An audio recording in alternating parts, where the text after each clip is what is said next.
Hello, this is Greg Bates with Tree Man USA.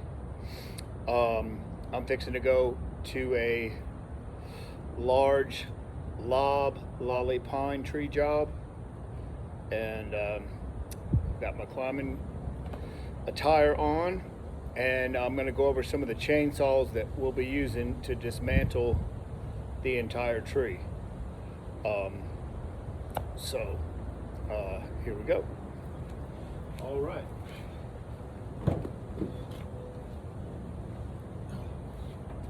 First is a 201T.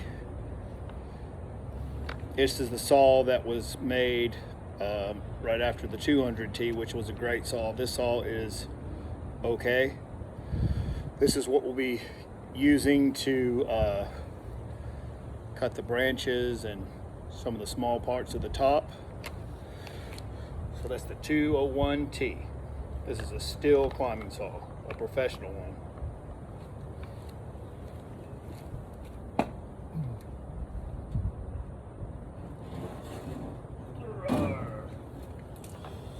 Next is a 500i. This is a great saw. Now this saw we'll be using for the trunks wood, and this saw it's not too heavy. It's for the power it's got. You can use it to take out a top, but it's a good saw to cut the chunks down on the trunk of the tree. The tree's probably about 3 feet in diameter, 120 feet tall. It's a big loblolly. Okay.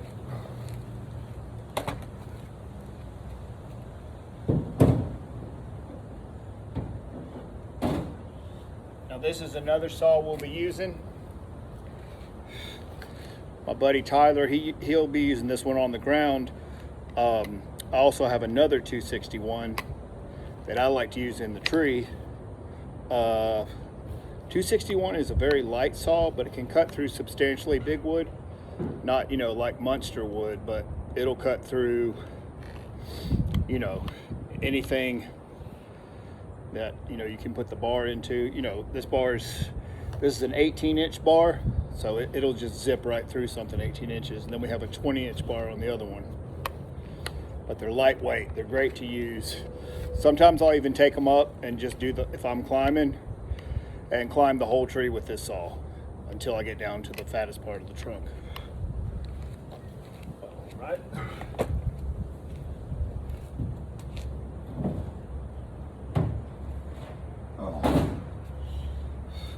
Another saw we might use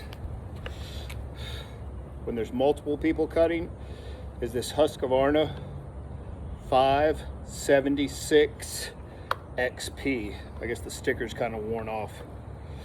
Yeah, I store my saws in a big toolbox that I bought where I can fit most of them, but I'm gonna have to start putting the saw blade covers on, because they scratch each other up.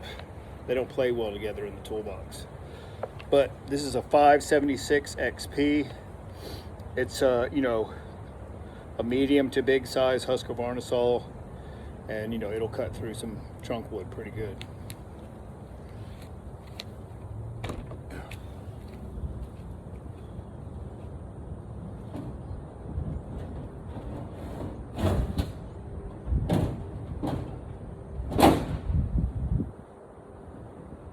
Okay. Now, when we get down to the trunk, the base of the tree and the fattest part of the wood, especially the stump, we'll be using this saw.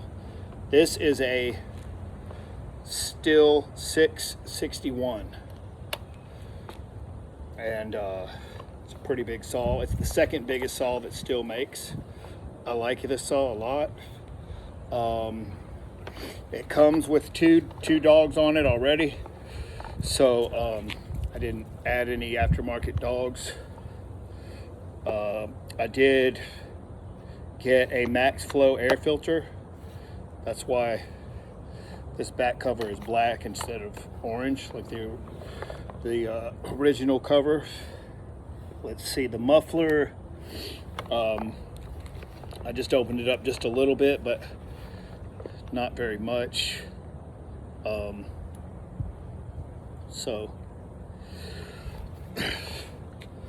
But the saw, it rips and it'll cut through big wood, no problem.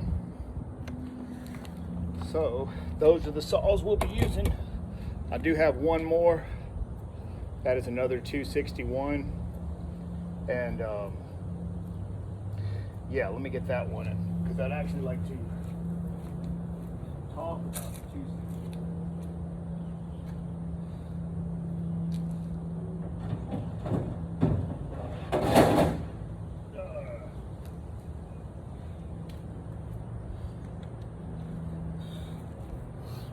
So this is another 261. 261 is a great saw because, okay, it's a size smaller than the 271, yet it's got more horsepower and it's a good bit lighter. And it comes with one dog, and I bought another one. Yeah, it actually comes with the inner dog, but the outer dog you have to buy extra. So on both of them I have two dogs. I haven't really done anything else to the saw. I'd like to. Just the saw shops around here, they don't do upgrades, or they don't even really do technical stuff on saws. So it's kind of, you know, kind of puts me in a hard place.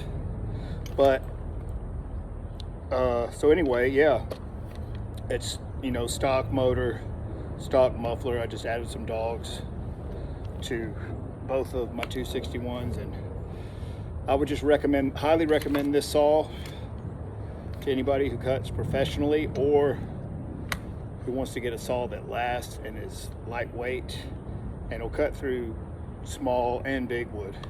Probably around $600+. Well worth it. That is the 261.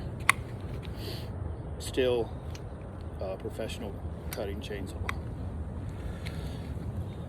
So